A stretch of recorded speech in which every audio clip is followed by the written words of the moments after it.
Okay, in this next session, we're going to have a look at the left hand. Last week we looked at chord C and chord G, and we also looked at the C major scale, doing 2 octaves in the left hand. To start off with, we will look at the left hand scale. Remember in the last session I talked about, for the right hand scale, that we do the pattern of 3-4-3, going up and going down. Okay, with the left hand you do the same sort of thing. You do 3-4-3 going up, and by that I mean that we start with our pinky on the C. Remember, the C is the white note before the 2 black notes. So going up, remember to keep our hand in that snowball position that we've spoken about. We're going to go up, so we're going to start off 5, 4, 3, 2, 1. Then we're going to bring our 3rd finger over. Hopefully you can see that.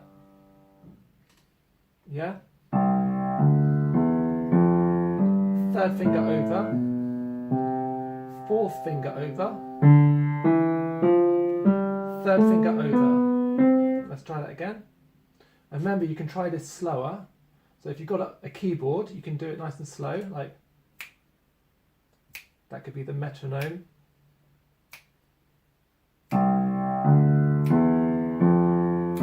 Third finger, 4th finger, 3rd finger. Coming down, when you get to your 3rd finger, you bring your thumb under. Thumb under. 4th finger, thumb under. Thumb under. So I'm going to do going up and then going down. 3rd finger over. 4th finger over. 3rd finger over. Coming down, thumb under. 4th finger, thumb under. 3rd finger, thumb under. An exercise you can try getting both hands to go together is something we call Contra Motion. This is a little bit trickier. Basically, we do the same fingers. If I do 1, 2, 3, thumb under, 2, 3, 4, thumb under, 2, 3, thumb under, 2, 3, 4, 5. So it's like this. Hopefully you can see my hands. 1, 2, 3, thumb under, 4, thumb under, 3, thumb under. Coming back now. 4, 3, 2, 1, 3 over, 4 over, 3 over. Okay, so that's something called Contra Motion, because you're going against one another. You're moving away. Another thing we can practice, again, this is good for the keyboard students especially, but it's useful for piano students too.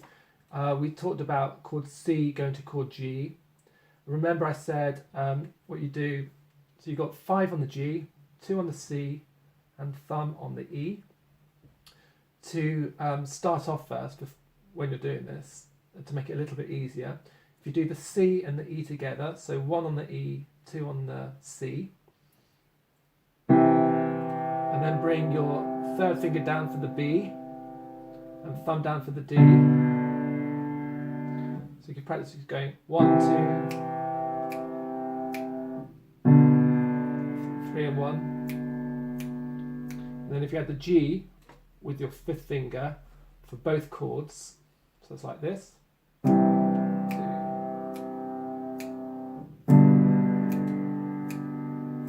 Now, if you're doing I think in a couple of the pieces that I've done with the keyboard students, we use C, G, chord C, chord G, and chord F.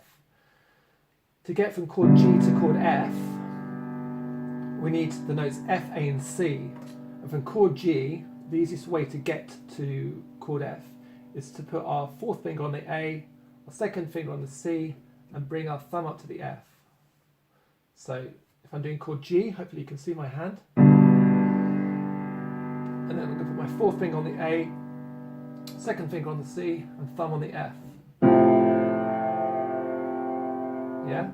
2, 3, 4. So you can practice that. 2, 3, 4. 2, 3, 4. 2, 3, 4. If you're just doing 2 notes at a time for the moment, remember the chord C to G to F. We've got 2 on C, 1 on E, down to the third finger on the B, and thumb on the D. And then we want to bring our C on the second finger on the C, and the thumb on the F. So that'd be 2, 3, 3 and 1 on B and D, 2 and 1 on the F. I'll do that again. 2, 3, 4.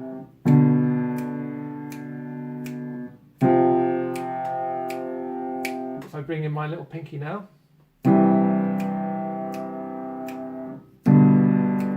Fourth finger on the A.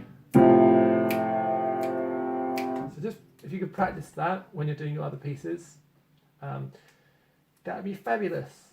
Okay, so these are just good little exercises, practicing the chords, and the other exercises that we did at the beginning is strengthening our left hand, because whether you're a piano player or a keyboard player, it's good to have strong fingers on both the right hand and the left hand.